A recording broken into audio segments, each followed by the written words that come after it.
اللہم صلی علی محمد و آل محمد۔ یہ ابن زیاد کا دربار ہے، یہ دارالامارہ تھا۔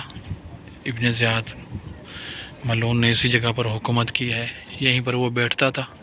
یہ اس کے نشانات ہیں، خدا اس پر لعنت کرے۔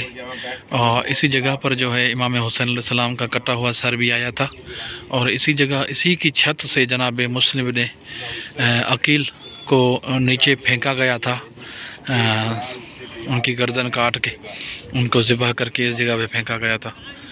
اسی دربار میں امام حسین کا کٹا ہوا سر بھی آیا تھا، ابن زیاد کا کٹا ہوا سر بھی، اور حضرت مختار ثقفی کا سر بھی۔ اسی جگہ پر جناب زینب نے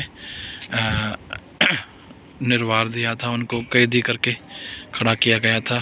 جتنی بھی سادات کی مستورات تھیں، ان کی کنیزیں تھیں، امام سجاد علیہ السلام اسی جگہ پر قید ہو کے آئے تھے۔ ابھی دیکھیں یہ ویرانہ پڑا ہوا ہے۔